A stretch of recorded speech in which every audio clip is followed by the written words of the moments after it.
Turn-based games started out long ago with tabletop games such as the legendary Dungeons & Dragons, where you would choose a character, choose a quest, and then set off for adventure and exploration.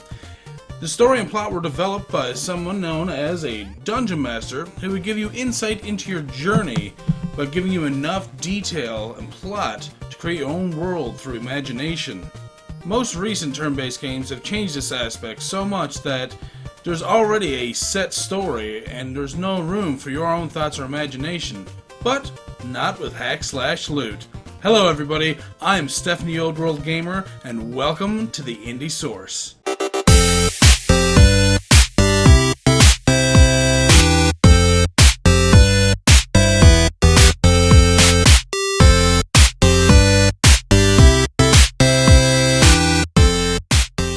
Hack/Loot.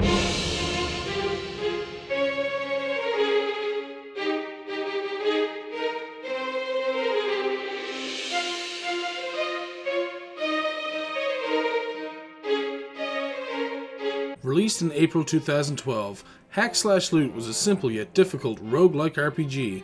You picked a class, chose a story, and your adventure began. Created by David WIlliamson and a team of 6 people doing the music, art, and additional code. I was immediately drawn to the game for its turn-based style and general simplicity.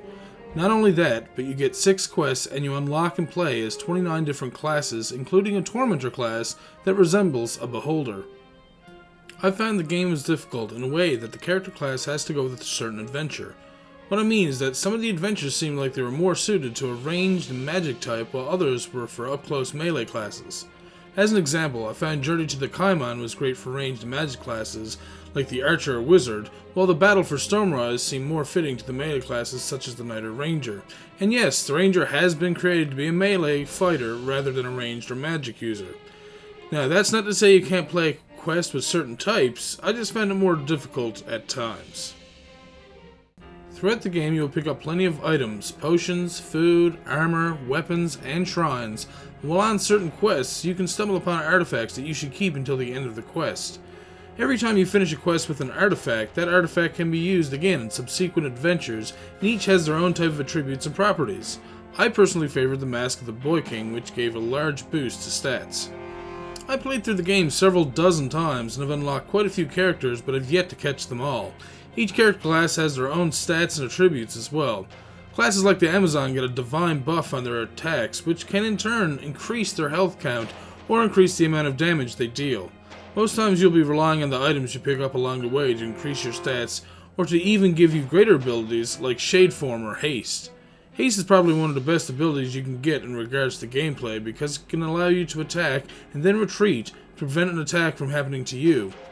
Shade Form is great because it allows you to move through walls that are only 1 block thick, but it does have a major downfall. Shade Form usually brings down the stats if the item is enchanted on, and from shrines that usually means your main weapon. In turn, the overall chance of hitting is brought down by half most times. Most quests aren't too long and have 5 levels to each of them, and each quest can have subquests as well, such as destroying the Lich King, killing the Cyclops and his flock, the Rat Lord and his brood, a werewolf and his evil pack of wolves, or even pillaging the throne room of the Goblin King. And as mentioned before, each quest can be made to fit a certain class, or you can even break some quests. The quest for Mask of the Boy King can be easily broken using the Ring of Dax artifact, along with a character that deals divine damage.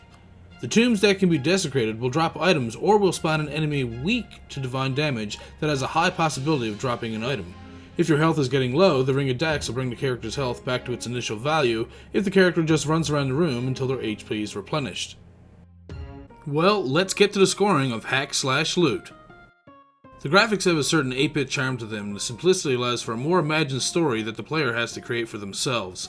However, the levels of every quest are the same, and the same can be said for the levels layouts. The same drab blue on grey gets very tiring and is not that pleasing to the eyes.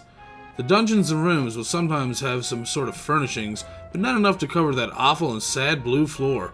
Not only that, but I believe better graphics could be given to elemental and magic attacks and not something as simple as flames when you're hit for fire damage.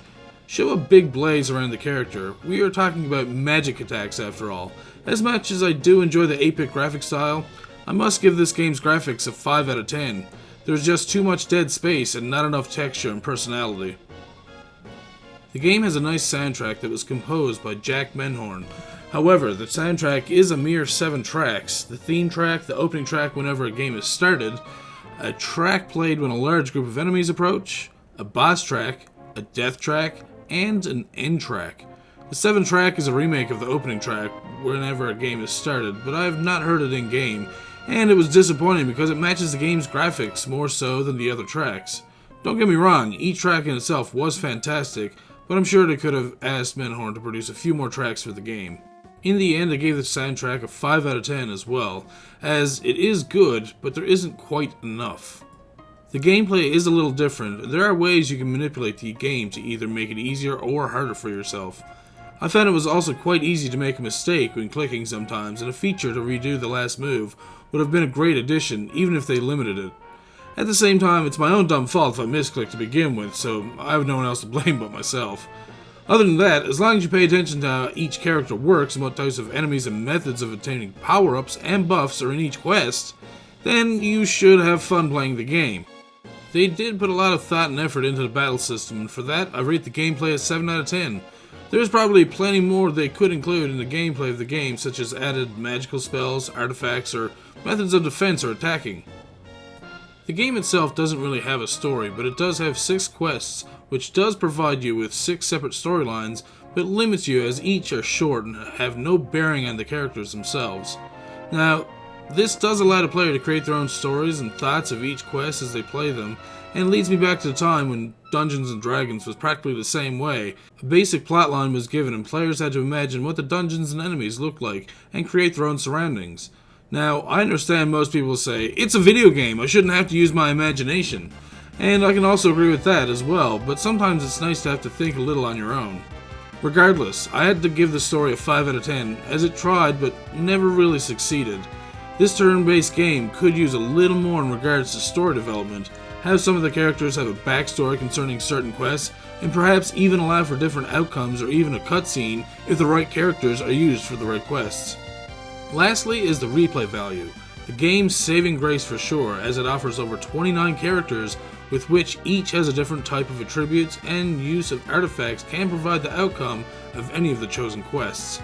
I also like that they use similar classes from original dungeon games, like a ranger, wizard, paladin, which actually kind of resembles one of the Castle Crashers, come to think of it. And you can find the Castle Crashers in one of the quests actually. And you can be a druid, but you can also use quite different classes, such as a necromancer, a skeleton lich knight, a satyr hunter, a titan, a tengu, and the aforementioned eye terror tormentor that resembles a beholder.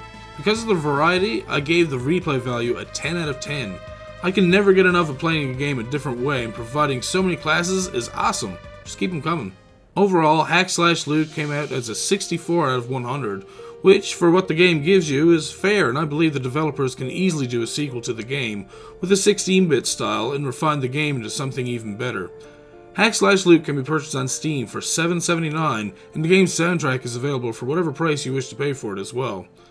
Well, that's it for me this time. I hope you all enjoyed this episode of Indie Source, and if you did, please click on the like button to help other people find the video as well. If you're new to the channel and like what you just watched, subscribe to see more upcoming videos and reviews. And as always, thank you all for watching. I am the Old World Gamer, and I will see you all soon for another indie game.